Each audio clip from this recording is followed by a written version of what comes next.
کہ آج کے دور کی بہت بڑی پرسنالٹی ہیں، اور میں سمجھتا ہوں کہ انٹلیکچوئل لیول پر ہمارے معاشرے کے انٹیلیجنسیا تک جس طریقے سے ان کی دعوت پہنچی ہے اور جس طریقے سے ان کو بات کرنے کا ڈھنگ ہے، اس میں وہ اپنی مثال آپ ہے، جاوید احمد غامدی صاحب۔ میں ان فنیٹکس مولویوں کی طرح ان کی چند غلطیاں پکڑ کے ان کو زیرو سے ملٹیپلائی نہیں کروں گا۔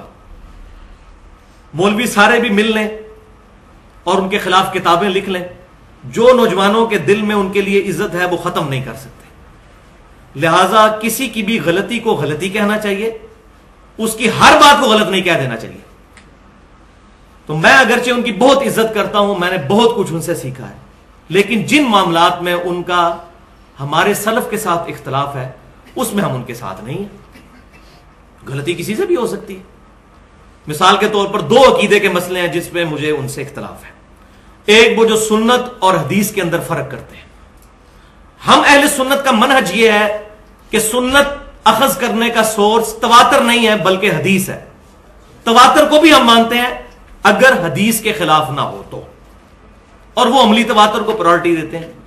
اور دوسرا نزول عیسیٰ اور حیات مسیح علیہ السلام کا مسئلہ ہے، اس میں مجھے ان سے اختلاف ہے۔ اور دو فقہی مسائل ہیں جس پہ ان سے اختلاف ہے، ایک پردے کے مسئلے پہ اور دوسرا داڑھی والے مسئلے پہ۔ آپ کو حیرانگی ہوگی کہ محترم جاوید احمد غامدی صاحب نے 80s کے اندر ایک مضمون لکھا تھا جس میں انہوں نے ثابت کیا تھا کہ داڑھی اسلام کا شعار ہے۔ اس وقت اس چیز کے وہ قائل تھے، لیکن بعد میں ان کے ساتھ ایسا معاملہ ہوا کہ وہ غلطی کا شکار ہوئے۔ لیکن دوسری طرف بھی مولویوں نے اس مسئلے کو اس طریقے سے ایڈریس نہیں کیا جس طریقے سے اس ایشو کو ایڈریس ہونا چاہیے تھا۔ اور میں اشتہار پڑھ رہا ہوتا ہوں، وہ لکھا ہوتا ہے جناب رد غامدیت، کتابیں پوری پوری لکھی ہوئی ہیں، رد پرویزیت۔ غلام پرویز اور جاوید احمد غامدی میں زمین آسمان کا فرق ہے، ہم نے پڑھا ہی کوئی نہیں ہوا۔ غلام احمد پرویز تو قرآن پاک کے ساتھ کھلواڑ کرتا تھا، اس نے تو قرآن پاک کی دھجیاں بکھیر دی ہیں۔ جاوید احمد غامدی صاحب کا تو مسئلہ یہ نہیں ہے، بلکہ جس طریقے سے جاوید احمد غامدی صاحب نے رد کیا ہے غلام پرویز کا، کسی نے نہیں کیا۔ لہذا ان دونوں میں بہت فرق ہے۔ آپ رد پرویزیت ضرور کریں، لیکن وہ اب یہ کہنا مذہب غامدیت، یہ طریقہ غلط ہے کسی کو سمجھانے کا۔ اس طریقے سے آپ خود ڈفرنس کریٹ کر لیں گے۔ اور غامدی صاحب سے بھی میں سمجھتا ہوں ہزاروں گنا بڑی پرسنالٹی مولانا مودودی رحمت اللہ علیہ، میں سمجھتا ہوں کہ صدیوں میں ان کی مثال پیش کرنا مشکل ہے۔ آج جتنی ریولوشن آئی ہوئی ہے قرآن پاک کے حوالے سے، چاہے ڈاکٹر اسرار ہوں یا عبد الرحمن کیلانی صاحب ہوں، اہل حدیث میں بہت بڑے عالم، یہ سب لوگ ان کی مولانا مودودی کی تفسیر پڑھ کے چینج ہوئے۔ میں یہ کوئی مولوی تو نہیں تھے، خود ان سے پوچھیں۔ آج اہل حدیث مکتبہ فکر میں سب سے زیادہ کتابیں عبد الرحمن کیلانی صاحب کی ہیں، ان کی کیا بیک گراؤنڈ ہے؟ وہ تو اینٹوں کا بٹا چلاتے تھے، وہ تو تفہیم القرآن پڑھی تو چینج ہوئے، اور ان کی تفسیر آپ پڑھ کے دیکھیں سارا کچھ وہ مولانا مودودی سے انہوں نے نقل کیا۔ اب مودودی صاحب سے اگر کہیں دو چار غلطیاں ہو گئی تو بھائی اس کی وجہ سے وہ زیرو سے ملٹیپلائی تو نہیں ہو جائیں گے، ورنہ الحمدللہ ہم نے تو ان بزرگوں کی غلطیاں نکالی ہیں جن کے لوگ مقلد ہو چکے ہوئے تھے۔ امام احمد صاحب بریلوی صاحب کی کتنی بڑی بڑی غلطیاں، شیخ اشرف علی تھانوی صاحب کی کتنی بڑی بڑی غلطیاں، امام ابن تیمیہ کی کتنی بڑی بڑی غلطیاں میں نے کتابوں سے پوائنٹ آؤٹ کی ہیں۔ آج بڑے بڑے علماء کی زبانیں بند ہو چکی ہیں کہ ہاں جی ہمیں تو پتہ ہی نہیں تھا غلطیاں۔ تو اب میں امام ابن تیمیہ کی وہ غلطیاں پکڑوں اور احمد صاحب بریلوی صاحب کی غلطیاں پکڑ کے شیخ اشرف علی تھانوی صاحب کی غلطیاں پکڑ کے ان کو زیرو سے ملٹیپلائی کر دوں، کتنا بڑا ظلم ہے۔ جو ان کی غلطیاں ہم ان کو غلطیاں کہیں گے، جو ان میں اچھی باتیں ہیں وہ لے لیں۔ دوسری طرف تو ہم یہ کہتے ہیں کہ شیطان بھی کوئی اچھی بات کرے تو لے لیں، جیسے صحیح بخاری میں ہے کہ آیت الکرسی کا وظیفہ شیطان نے دیا تھا، اور بھائی شیطان سے بھی بدتر ہو چکے ہیں معاذ اللہ مولانا مودودی یا ابن تیمیہ یا احمد صاحب بریلوی یا شیخ اشرف علی تھانوی صاحب۔ تو یہ اپنی سوچ تھوڑی سی فرقہ واریت سے ہم بدلیں اور ہوش کے ناخن لیں، ورنہ یقین کریں 2% کی عزت نہیں رہے گی ان علماء کی اگر وہ اس طریقے سے بدتمیزی کے ساتھ کسی کی اصلاح کرنے کی کوشش کریں گے، پازیٹیولی چیزوں کو ایڈریس کریں۔ تو قرآن حکیم کے اوپر کوئی ایسا اختلاف نہیں ہے، یہ تواتر کے ساتھ الحمدللہ ٹرانسفر ہوا ہے، اور تواتر کی بڑی اہمیت ہے۔ لہذا جاوید احمد غامدی صاحب کی یہ جو بات ہے کہ سنت قرآن پر مقدم ہے، تو یہ بات بالکل ٹھیک ہے۔ مقدم سے مراد وہ افضلیت کی بات نہیں کر رہے، مقدم سے مراد ہے کہ سنت قرآن کے نازل ہونے سے پہلے ہے۔ سنت ابراہیمی موجود نہیں تھی، قرآن حکیم میں جب یہ آیات آئیں ان صفا والمروہ من شعائر اللہ، صفا مروہ اللہ کے شاعر ہیں، تو مشرکین عرب میں صفا مروہ کی اہمیت تھی، سنت تو چل رہی تھی، اس میں ذرا تھوڑا ہے غلط چیزیں آ گئی تھیں تو وہ اللہ کے محبوب نے دور کر دی. طواف پہلے بھی ہوتا تھا، آپ سے پہلے بھی ہوتا تھا. اسی لیے اللہ تعالیٰ نے قرآن حکیم میں کیا ارشاد فرمایا؟ الحج اشہر معلومات، حج کے مہینے سب کو معلوم ہے. اللہ نے قرآن میں حج کے مہینے بتائے نہیں ہیں کیونکہ سنت ابراہیمی چل رہی تھی، سب کو پتا تھا کہ حج کے مہینے کون سے ہیں. رمضان کے کنسیکٹو بعد حج کے مہینے شروع ہو جاتے تھے، لوگ احرام باندھنا شروع کر دیتے تھے. ظاہر ہے کہ لوگ سینکڑوں ہزاروں کلومیٹر دور سے آنا ہوتا تھا، 2-3 مہینے پہلے چلنا شروع ہوتے تھے، تو حج کے مہینے سب کو معلوم تھے. تو سنت مقدم ہے، سنت پہلے ہی موجود ہے.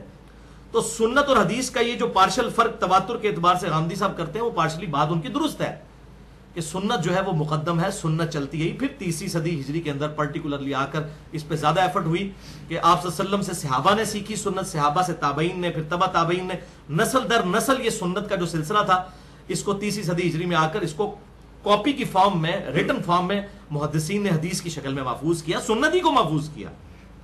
لہٰذا جو چیزیں سنت میں تواتر کے ساتھ ثابت ہیں ان کے لیے حدیث سے بھی دلیل کی ضرورت نہیں ہے. نمازیں 5 ہیں، اہل سنت اہل تشیع کا اجماع ہے، حدیث اور قرآن کی دلیل کی ضرورت ہی نہیں ہے. قبلہ رخ ہو کر نماز پڑھنی ہے، اجماع ہے.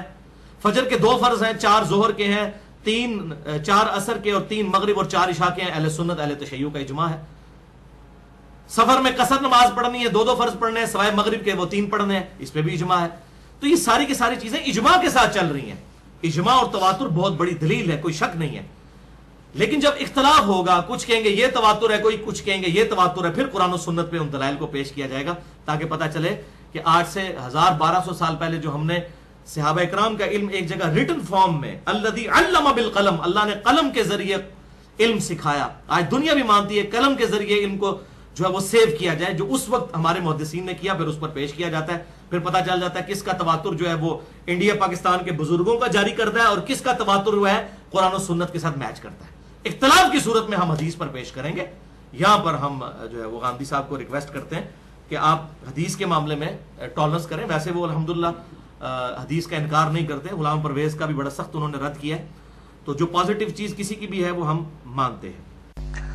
اور جاوید احمد غامدی صاحب بہت انٹلیکچوئل پرسنالٹی ہیں، ہم ان کا احترام بھی کرتے ہیں. میں نے کئی دفعہ عرض کیا ہے کہ میں اپنا مرشد ان کو مانتا ہوں کئی معاملات میں، لیکن جن معاملات میں ان کے عقائد اور نظریات ہمارے بزرگوں سے ٹکراتے ہیں، بزرگوں سے مراد یہ بریلوی دیوبندی اہل حدیث شیعہ اور انڈیا پاکستان کے بزرگوں کی بات نہیں کر رہا، محدثین کی، یعنی امام بخاری کی، امام مسلم کی صحیح الاسناد احادیث سے جو ان کے معاملات ٹکراتے ہیں، اس معاملے میں ہم ان کو صحیح نہیں سمجھتے. اور اس میں ایک رجم کی سزا کا ایشو بھی ہے جس کا وہ انکار کرتے ہیں. یعنی وہ یہاں تک مانتے ہیں کہ رجم کی سزا آپ صلی اللہ علیہ وسلم نے دلوائی، لیکن وہ کہتے ہیں کہ کیٹاگوریکل ڈینائی نہیں کرتے اس سزا کا. وہ کہتے ہیں کوئی اگر عادی مجرم ہے زانی، اس کو رجم کروایا جائے گا، عام شادی شدہ جو ہے اس کو کوڑے ہی لگائے جائیں گے. قرآن کی روح سے وہ اس قسم کے جو معاملات کو ڈیٹیکٹ کرتے ہیں. تو میں اب اس کے اوپر اگر لیکچر دوں تو مجھے گھنٹوں چاہیے. تو چونکہ کام پہلے ایک شخص نے کر دیا ہے، امت کے بہت بڑے ایک اسکالر اور خود غامدی صاحب کے استاد، اور وہ غامدی صاحب امریکہ میں جب کوسچن آنسر سیشن کر رہے تھے نا، تو ان سے کسی نے پوچھا کہ آپ کی ہم بات کیوں سنیں، آپ کے پاس تو ڈگری کوئی نہیں ہے. تو انہوں نے کہا کہ امام حنیفہ کے پاس بھی کوئی ڈگری نہیں تھی. واقعی وہ بھی ایک کپڑے کے تاجر تھے، بڑی صحیح اینٹی وینم دیا انہوں نے. ان کا میں بریلوی اور دیوبندی علماء سے پوچھتا ہوں کہ امام حنیفہ کے پاس کون سی ڈگری تھی، کس مدرسے کی؟ وہ تو کپڑے کی تجارت کا کام کرتے تھے، یہ تو پارٹ ٹائم ان کا بزنس تھا نا، دعوت و تبلیغ کا کام. تو اگر ان کے پاس ڈگری نہیں تھی تو میرے پاس، پھر انہوں نے کہا میرے پاس ڈگری نہیں ہے لیکن میرے استاد وہ ہیں کہ جو اپنے زمانے کے سب سے بڑے استاد ہیں. تو انہوں نے کہا کہ پہلے نمبر پر مولانا مودودی رحمہ اللہ اور دوسرے نمبر پر امین احسن اصلاحی صاحب رحمہ اللہ. میں ان کے لیے دعائے رحمت ہی کروں گا کیونکہ میرے جو مرشد ہیں ڈاکٹر اسرار صاحب، میں جن کے ساتھ کئی معاملات میں اختلاف بھی کرتا ہوں، اس کے باوجود قرآن کے حوالے سے جو ان کی خدمت ہے میں دل سے ان کی رسپیکٹ کرتا ہوں. ان کے بھی استاد یہی دونوں پرسنالٹیز ہیں، امین احسن اصلاحی صاحب اور مولانا مودودی صاحب رحمہم اللہ وعلیہم السلام اجمعین. تو غامدی صاحب نے کہا کہ میرے استاد جو ہیں وہ مولانا مودودی اور امین احسن اصلاحی صاحب ہیں، اور انہوں نے کہا جی ان استادوں نے آپ کو کوئی ڈگری نہیں دی؟ تو انہوں نے کہا کہ جو صحیح استاد ہوتے ہیں وہ ڈگریاں نہیں دیا کرتے، وہ اپنے شاگردوں کو دعائیں دیا کرتے ہیں. تو میرے پاس دعائیں ہیں، ان کی ڈگری نہیں ہے لیکن دعائیں ہیں، اور الحمدللہ انہوں نے جو کچھ سکھایا ہے، حالانکہ اختلاف رائے بھی رکھتے ہیں وہ، اس کے باوجود ان کا احترام کرتے ہیں. تو اس حوالے سے میں بتا رہا ہوں مولانا مودودی نے بہت بڑی خدمت کی ہے. ٹیکنیکلی ڈسکشن اتنی ان ڈیپتھ کسی اور شخص نے رجم کی سزا کے حوالے سے نہیں کی ہے. مولانا مودودی کی جو تفہیم القرآن ہے، سورۃ النور کا جو تعارف انہوں نے کروایا، آج میں نے بڑی ڈیٹیل سے پڑھا. پہلے میرا ارادہ تھا کہ میں اس کو یہاں پہ بیان کروں، پھر مجھے تو لگ رہا تھا 3 گھنٹے اس کے اوپر لگ جائیں گے. تقریباً 30 سے 40 صفحے انہوں نے ڈسکشن کی ہے سورۃ النور میں رجم کی سزا سے متعلق جتنے اختلافات ہیں. پھر انہوں نے تورات سے، انجیل سے، ہندوؤں کی کتابوں سے، قرآن حکیم سے، بخاری مسلم سے احادیث کراس ریفرنس کے طور پر جو ہے وہ کی ہیں. اور اس حوالے سے جو رجم کی سزا کے حوالے سے سورۃ النساء کی آیات سے کچھ لوگ اس کا رد کرتے ہیں، اور ان سورۃ النور کی آیات کی روشنی میں انہوں نے ایک ایک چیز کا بڑا انٹلیکچوئل جواب دیا ہے. بہت بہترین کام کیا ہے مولانا مودودی نے، اور میں مطلب ان کی تعریف کیے بغیر نہیں رہ سکتا. اس حوالے سے اتنا بڑا کام کسی نے نہیں کیا. اور ڈاکٹر اسرار صاحب نے بھی بیان القرآن کے دوران امین احسن اصلاحی صاحب کے لیے دعا کی کہ اللہ تعالیٰ ان کی غلطیوں کو معاف کرے جو اس حوالے سے ان سے ہوئی ہیں. بال ان کی جو اسلام کے لیے خدمات ہیں وہ اپنی جگہ. تو میں اس لیے یہ لینیٹ گوشہ رکھتا ہوں غامدی صاحب کے لیے اور اس طرح کے انٹلیکچوئل لوگوں کے لیے کہ اس وقت میرے بھائیوں ان انٹلیکچوئل پرسنالٹیز کے خلاف پورے پراپوگنڈا کرنے کے باوجود تمام مکاتب فکر کی طرف سے ان کے ویورز کی تعداد بڑھ رہی ہے. اس کی وجہ یہ ہے کہ ان کی کئی باتیں واقعی اتنی مضبوط ہیں جس میں ان باتوں میں وہ حق پر ہیں، اور جب لوگ ان کا رد کرنا شروع کرتے ہیں تو کیٹاگوریکل ڈینائی شروع کر دیتے ہیں. حالانکہ اپنے بزرگوں کا ان کی غلطیوں سے بھی کہتے ہیں نہیں ان کی اسلام کے لیے خدمات ہے. تو میں کہتا ہوں ان لوگوں کی اسلام کے لیے خدمات نہیں ہے تو ان سے تو گستاخانہ عبارات بھی وہ ثابت نہیں جو آپ کے بزرگ بابوں نے کی ہیں. تو آپ اختلاف رائے رکھیں. میرے غامدی صاحب کے خلاف کلپ چڑھے ہوئے ہیں، reply to Javed Ahmad Ghamidi on shake hand with woman. اس پہ میرا کلپ چڑھا ہوا ہے، ہزاروں لاکھوں لوگ دیکھ چکے ہیں یوٹیوب اور واٹس ایپ کے ذریعے. اور اسی طریقے سے نزول عیسیٰ والے ایشو کے اوپر اور پردے کے اوپر اس طرح کے ایشو ہم اختلاف رائے رکھتے ہیں. داڑھی کے مسئلے میں مسئلہ نمبر 33 میرا ریکارڈ ہے. نزول عیسیٰ پہ مسئلہ نمبر 12 ریکارڈ ہے. میں نے غامدی صاحب سے اختلاف کیا ہے احترام کے دائرے کے اندر. لیکن وہ پبلک جو دین سے برگشتہ ہو چکی تھی، ہمارا انٹیلیجنشیا جو علماء کے کردار کی وجہ سے متنفر ہو چکا تھا، ان لوگوں کو ریلیجن کی مین سٹریم میں اگر کوئی شخص لے کے آیا نا اس دور حاضر میں، تو میں سمجھتا ہوں کہ ہمارے اردو سپیکنگ لوگوں میں وہ جاوید احمد غامدی صاحب اور ڈاکٹر اسرار صاحب کی بہت بڑی اس حوالے سے ایفرٹ ہے. باقی علماء بھی ہیں، ڈاکٹر ذاکر نائک بھی ہیں، احمد دیدار صاحب بھی ہیں، اور لوگ بھی ہیں. لیکن اردو لینگویج میں یہ دو پرسنالٹیز بہت اہم ہے. اختلاف رائے رکھیں جس طرح وہ بھی اختلاف رائے رکھتے ہیں، پوری ڈاکٹرائن سے اختلاف رائے رکھتے ہیں مودودی صاحب کی، اس کے باوجود ان کا احترام بھی کرتے ہیں. تو آپ اختلاف رائے رکھیں علمی دلائل کے ساتھ. جس طرح وہ کہتے ہیں کہ جی میں علمی دلائل رکھتا ہوں، جس نے ایگری کرنا کرے، جس نے نہیں کرنا نہ کرے. تو یہ کہتے ہیں نا جی ہمارے علماء کے لیے نرم گوشہ نہیں رکھتا تو یہ غامدی صاحب کے لیے کیوں رکھتا ہے. میرے بھائی آپ کے مولوی دین سے روٹی کما رہے ہیں اور دین کو جان بوجھ کے بدل رہے ہیں، اپنی کتابوں کو نہیں مانتے ہیں، اس لیے ہم ان کے ساتھ زیادہ سخت رویہ رکھتے ہیں کیونکہ وہ دینی پرسنالٹی ہونے کا دعویٰ کرتے ہیں.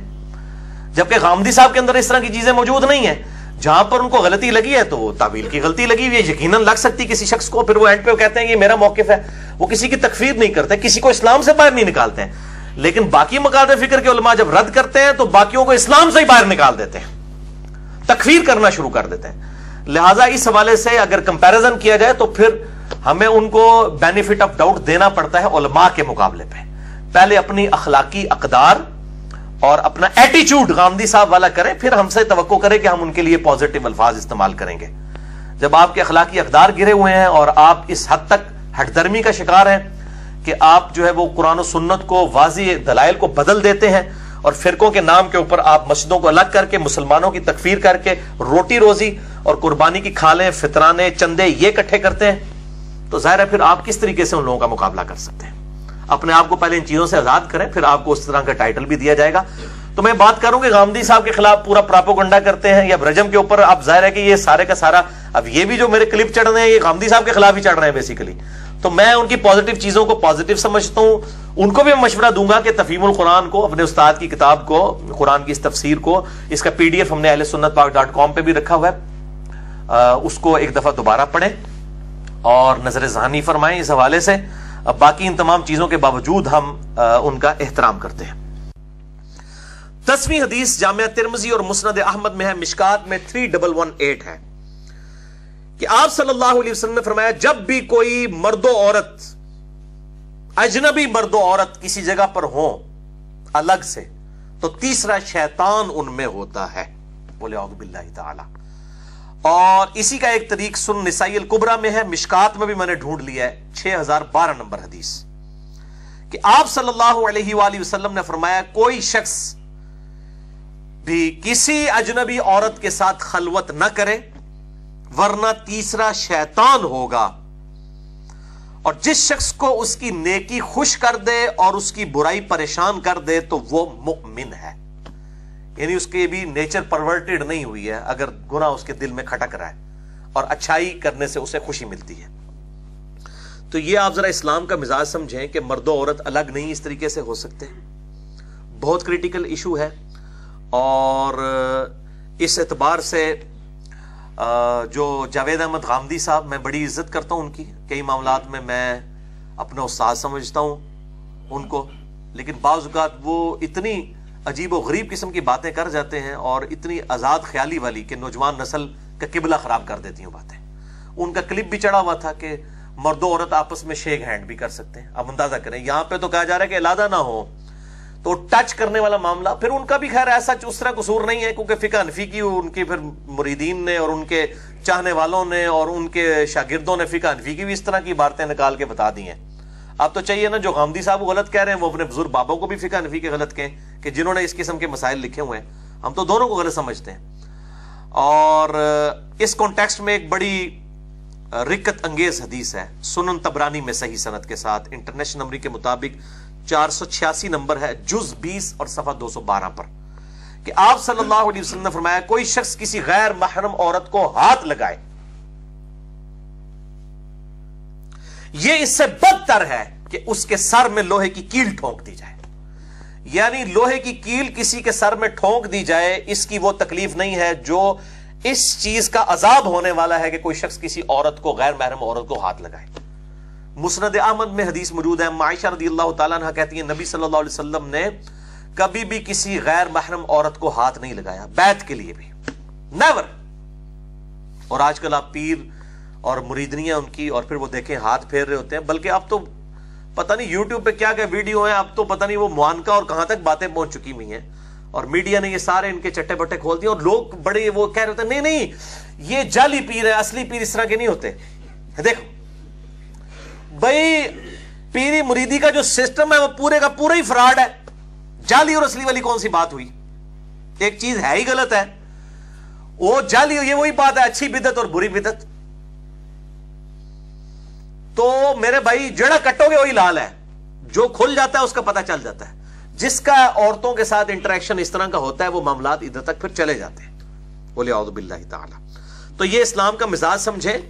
اور غامدی صاحب کو بھی میں دعوت اصلاح دوں گا اس حوالے سے کہ تھوڑا خیال کریں، اور جس طرح ماڈرن طبقے میں ان کی آواز پہنچی ہے تو آپ کی ذرا سی لغزش، اور پھر اس میں تو انہوں نے کلپ میں یہاں تک کہہ دیا جی کہ جی وہ جو کوئی عربی کس کر لیں اگر دو کزنز آپس میں، تو انہوں نے کہا جی وہ عربی کس تو ہوا میں ہی ہوتی ہے اور معانقہ، اور پتہ نہیں پھر ان کو کوئی بالکل خیال نہیں آیا جب وہ بولنے پہ آتے ہیں اس طرح کے تو پھر وہ ساری حدیں پھلانگ جاتے ہیں. تو میں غامدی صاحب کی عزت بھی کرتا ہوں، لیکن اس طرح کے معاملات کے اندر ہمیں سخت ان سے اختلاف ہے، چاہے غامدی صاحب ہوں، چاہے ڈاکٹر ذاکر نائک ہوں، چاہے شیخ البانی ہوں. چہرے کے پردے کے ایشو کے معاملے میں ہم سب سے اختلاف رائے رکھتے ہیں اور ان کو دعوت اصلاح دیتے ہیں اس حوالے سے. اور میں نے بڑی ڈیٹیل سے تقریباً 30-35 منٹ میں اس حوالے سے ایک بخاری اور مسلم کی حدیث کا غلط فہم لیا جاتا تھا، اس کے اوپر میں نے الگ سے ایک لیکچر بھی ریکارڈ کروایا تھا. مسئلہ نمبر 106، کالجز اور یونیورسٹیز کے اسٹوڈنٹس بوائز اور گرلز کی ڈیٹس پہ ملاقاتیں اور پردے سے متعلق احکام و مسائل، اور یہ ویلنٹائن ڈے کے اوپر بھی اس طرح کے معاملات ہوتے ہیں. اور مجھے بھی کئی لوگ فون کر رہے ہوتے ہیں، وہ کہتے ہیں جناب کہ نہیں جی ہماری تو ہم بڑی پاکیزہ محبت کرتے ہیں. اب یہ غیر محرم عورت کے ساتھ پاکیزہ محبت والا کون سا معاملہ ہے؟ پاکیزہ وہ سمجھتے ہیں شاید کوئی فزیکل انٹریکشن نہ ہو تو وہ پاکیزہ ہو جائے گی. اسی سے پوچھیں کہ آپ کی سسٹر کے ساتھ کوئی پاکیزہ محبت کرے اور دستانہ ہاتھ میں پہن کے اس کو پھول دے ویلنٹائن ڈے کے اوپر، پاکیزہ محبت ہے نا، ہاتھ بھی نہیں لگا رہا، تو آپ کو اچھا لگے گا یہ پاکیزہ محبت؟ تو دوسروں کے معاملے میں بڑا انسان کو اچھا لگ رہا ہوتا ہے، لیکن جب اپنے اوپر گزرتی ہے پھر پتہ چل جاتا ہے یہ پاکیزہ محبت ہے یا یہ پلید محبت ہے. اسلام میں جو جامعہ ترمذی میں واضح حدیث ہے، میں اگلی دفعہ بتا بھی دوں گا کہ آپ صلی اللہ علیہ وسلم فرمایا کہ محبت جو ہے وہ میاں بیوی کی ہے. کوئی دو محبت کرنے والے میاں بیوی سے بڑھ کر کوئی بھی محبت کرنے والا یہ رشتہ ایگزسٹ نہیں کر سکتا جو as far as sex is concern. وہ انشاءاللہ میں اگلی دفعہ ان احادیث کو ڈھونڈ کے میں بھی تیار کر رہا ہوں، انشاءاللہ یہ ساری احادیث انشاءاللہ میں ڈسکس کروں گا. تو مسئلہ نمبر 106 میں بھی میں نے ahlsunnatpak.com پہ اس کے اوپر ڈسکشن کی تھی. پھر مجھے بعض لوگ یہ کہہ رہے ہوتے ہیں کہ جی جناب آپ وہ جناب ڈاکٹر ذاکر نائک کا بھی رد کرتے ہیں جی، آپ شیخ البانی کا بھی کرتے ہیں جی، غامدی صاحب کے بارے میں آپ نرم گوشہ رکھتے ہیں. میں تو سب کے بارے میں نرم گوشہ رکھتا ہوں. بہرحال وہ غامدی صاحب کے بارے میں اگر میں نرم گوشہ اس لیے رکھتا ہوں کہ وہ کسی فرقے کو پریزنٹ نہیں کر رہے ہیں، اس لیے نوجوان نسل جو ہے ان کی طرف اٹریکٹ ہوئی ہوئی ہے. اب جب نوجوان نسل ان کی طرف اٹریکٹ ہوئی ہوئی ہے تو وہ نوجوان نسل وہ ہے جو دین سے برگشتہ ہے، جو ان کی طرف اٹریکٹ ہے اور اس کی وجہ سے کسی درجے میں دین کے اوپر آئی. اب جب غامدی صاحب کو ٹارگٹ کرنا ہوگا، ان کی غلطی کی اصلاح کرنی ہوگی، اس میں پھر ہماری گفتگو کی فریکوینسی کچھ اور ہوگی. لیکن جو فرقوں کے ریپرزینٹیٹو ہیں، چاہے وہ طارق جمیل صاحب ہیں جن کے پیچھے دیوبند مکتبہ فکر کھڑا ہے، اب وہ چاہے اپنے آپ کو نیوٹرل پیش کریں، بہرحال ایک مکتبہ فکر تو کھڑا ہے. ڈاکٹر ذاکر نائک کے پیچھے بھی اہل حدیث کھڑے ہوئے ہیں. وہ بے شک کہتے ہیں کہ میں مسلمان کہلاتا ہوں، سب کچھ ہے، لیکن انہوں نے آج تک جرت نہیں کی ہے کہ اہل حدیث کے خلاف کوئی مسئلہ بیان کریں. مسئلے بیان کریں نا اہل حدیث کے خلاف تو میں دیکھتا ہوں پھر وہ اہل حدیث کیسے اون کرتے ہیں ان کو. ایون یزید والے مسئلے میں بھی انہوں نے اہل حدیث کے لوگوں کو سپورٹ کیا، باقی سارے معاملات میں. بہرحال وہ ایک مکتبہ فکر تو ان کو آن کر رہے ہیں، وہی ان کی تقریر بھی مسجدوں میں ارینج کرواتے ہیں، کوئی ڈس آن تو نہیں کر رہے ہیں. تو وہ ڈس آن جس کو کرتے ہیں اس کا پتہ چل جاتا ہے کہ یہ بندہ فرقوں سے نکلا ہوا ہے، وہ یا میں ہوں تو یا غامدی صاحب ہے. تو اس لیے پھر میں ظاہر ہے کہ میرا پھر اس معاملے میں تھوڑا سا لینیٹ نقطہ نظر ہو جاتا ہے. لیکن اس کا یہ مطلب نہیں کہ میں غامدی صاحب کو معاملات میں سے، میں نے تو داڑھی کا لیکچر ان کے خلاف دیا ہے، حیات مسیح نزول مسیح والا لیکچر ان کے خلاف دیا ہے. باقی اب اگر کوئی ایکسپیکٹ کرتا ہے کہ میں ان کو گالیاں نکالنا شروع کر دوں یا میں ان کے ساتھ وہی روڈ لینگویج استعمال کروں کہ غامدی صاحب کی داڑھی نہیں ہے، فلاں نہیں ہے، فلاں نہیں ہے، تو یہ بھائی علم کا میدان ہے، یہاں پہ جذبات کی کوئی حیثیت نہیں ہے. بہرحال میں مولویوں سے ان کو ہر صورت بہتر سمجھتا ہوں. تو ان کے ماننے والوں کو میں ریکویسٹ کروں گا کہ ان کے علم سے متاثر ہوئے ہیں تو ان کی ہر چیز کو ہی نا پازیٹیولی لیں. کچھ چیزیں ان کی غلط بھی ہیں اور وہ خود بھی کہتے ہیں کہ جو یہ میری رائے ہے، اگر کسی کو اختلاف ہے وہ کر سکتا ہے. یہ جرت انہیں کی ہے، ویسے بہت بڑی جرت ہے. یہ میں نے کسی اور بندے میں نہیں دیکھی ہے کہ وہ بات بیان کر کے کہ اینڈ پہ یہ میری رائے ہے، آپ اختلاف رائے کر سکتے ہیں. یعنی میرے اندر بھی یہ حوصلہ انہی کی باتیں سن کے تھوڑا بہت پیدا ہونا شروع ہے تو میں بھی اب کہنا شروع ہوں، ورنہ کوئی بھی نہیں یہ بات کہتا کہ یہ میری رائے ہے، آپ اختلاف رائے کر سکتے ہیں. تو یہ بہت بڑے حوصلے کی بات ہے اور میں کہتا ہوں باقی سپیکرز کو بھی ان سے سیکھنا چاہیے. باقی جو غلط چیزیں ہیں ان کی چھوڑ دیں. اور یہ بہت بڑا المیہ ہے. امام غزالی رحمہ اللہ نے بھی المنقذ من الضلال میں یہ بات لکھی ہے کہ میں نے ایک دنیا میں بہت بڑا المیہ دیکھا ہے کہ جب لوگ کسی سے ایک فیلڈ میں متاثر ہو جاتے ہیں نا تو اس کی باقی فیلڈز میں بھی ایکسپرٹ اوپینین کو منوان اسی طریقے سے قبول کر لیتے ہیں. مثال کے طور پر ایک بہت اچھا کرکٹر ہے، اب ضروری نہیں کہ وہ بہت اچھا سیاستدان بھی ہو، تو کرکٹ کی فیلڈ میں تو وہ ضرور اس کی بات کو اتھارٹی مانا جا سکتا ہے. لیکن اگر وہ کہ چونکہ اب میں بہت بڑا اچھا کرکٹر ہوں لہٰذا میں اب سیاست کے بارے میں بھی جو بات کروں گا، میں جو دین کے بارے میں بھی بات کروں گا وہ بھی اسی طریقے سے ایلیٹ ہوگی کیونکہ میں ورلڈ کپ جتایا ہے، تو یہ ضروری نہیں ہوگا. اسی طریقے سے ایک عالم دین ہے جس کی دین کی فیلڈ کے اندر کوئی ایکسپرٹیز ہے، تو اب وہ سمجھتا ہے چونکہ میری دین کے اندر ایکسپرٹیز ہے لہٰذا اب میں میڈیکل فیلڈ پہ بھی انجینئرنگ کی فیلڈ پہ بھی بولوں گا. ضروری نہیں ہے کہ وہ ہمیشہ صحیح بولے، غلط بھی بول سکتا ہے. اس طریقے میں اپنے لیے بھی بات کروں گا کہ میں اسی لیے جب بھی بولتا ہوں میں ریفرنسز دیتا ہوں. ہاں میں جب ذاتی بات کروں آپ پھینک سکتے ہیں، لیکن اگر میں آپ کو بتا دیتا ہوں قرآن میں لکھا ہے، بخاری میں لکھا ہے، مسلم میں لکھا ہے، پھر میری تو ذمہ داری ختم ہو گئی. پھر آپ کا جھگڑا اللہ اور اس کے رسول کے ساتھ ہوگا، میرے ساتھ نہیں ہوگا. میں نے تو حدیث بتا دی ہیں، یہ تو مسئلہ ہی نہیں ہے. تو میں یہ اپنے والا معاملہ بھی کلیئر کر دیا. کل نو کوئی کہے کہ جناب تسی تے انجینئر ہو تو دین تے کیوں گل کر رہے ہو؟ تواڈے مولوی تے بغیر حوالے دے گل کردے نے، کوڑ بھی مار کے ٹر جاندے نے، جھوٹی روایتیں بھی بیان کر جاتے ہیں، ضعیف روایتیں بھی، سارے مکاتبے فکر کے، بریلوی، دیوبندی، اہل حدیث، اہل تشیع. یقین کریں میرا اب ذرا مزاج تھوڑا ڈیفرنٹ ہو گیا، ورنہ میں اگر ان سارے علماء کے پوسٹ مارٹم کرنے شروع کروں نا، بریلویوں کے، دیوبندیوں کے، اہل حدیث کے، اہل تشیع کے، میں ان کی کتنی آپ کو غلطیاں پوائنٹ آؤٹ کر دوں گا کہ یہ لوگ بالکل شرم نہیں کرتے ہیں اپنے مسلک کے لیے ضعیف روایتیں جھوٹی روایتیں بھی بیان کر جاتے ہیں. سارے ہی اس امام کے اندر ننگے ہیں. وجہ مسلک پرستی ہے. مسلک سے نکلیں گے پھر اس طرح کی باتیں نہیں کریں گے. تو اصل بیماری وہ ہے. وہ بیماری جب نکلے گی نا, جو پنجابی کے اندر کتا کوئی جو نکلے گا تو پھر تسی ڈول وی کڈو گے تو جڑا نا وہ کنویں کا پانی صاف ہوگا. اگر کتا بیچ میں ہی ہے فرقہ واریت کا کتا, تو جتنا مرضی آپ اصلاح کریں اصلاح تو نہیں ہو سکتی. تو یہ فرق ہے. ریفرنسز اگر کوئی دیتا ہے تو کوئی یہودی بھی آگے دے, آپ قبول کریں اس کو. تو صحیح بخاری میں حدیث موجود ہے نا کہ شیطان نے انسانی شکل میں آ کے آیت الکرسی کا وظیفہ دیا. آپ صلی اللہ علیہ وسلم فرمایا کہ ہے وہ جھوٹا تھا لیکن بات سچی کی ہے. شیطان بھی اگر آپ کو ریفرنس کے ساتھ کوئی بات کرتا ہے ایکسیپٹیبل ہوگی. ریفرنس کو دیکھا جائے گا, کسی پرسنالٹی کو. یہ نہیں بہت بڑے بڑے علماء ہیں جھوٹ بول کے چلے جاتے ہیں اور لوگ کہتے ہیں جی انہوں نے فرما دیا. فرمایا فرمایا کیا, وہ ان کی اپنے بزرگ بابوں کی تعلیمات ہوتی ہیں, کتاب و سنت کی تعلیمات نہیں ہوتی. اسی کانٹیکسٹ میں ایک حدیث, میں یہ بے حیائی کے حوالے سے ہی لوگ کہتے ہیں نہیں پتہ نہیں چل رہا جی اسلام کا مزاج میرے بھائی کلیئر ہے, اسلام کا مزاج ہی حیا کے اوپر ہے. مسلم شریف میں ایک حدیث ہے, مشکات میں اس کا نمبر ہے 5073. آپ صلی اللہ علیہ وآلہ وسلم نے فرمایا گناہ وہ جو تیرے دل میں کھٹکے اور تو اس بات سے آر محسوس کرے کہ لوگوں کو پتہ چل جائے, اس بات سے ڈرے تو. یعنی تیرا اندر کا بیٹھا ہوا مفتی گواہی دے رہا ہے کہ تو غلط کام کیتا ہے بھائی.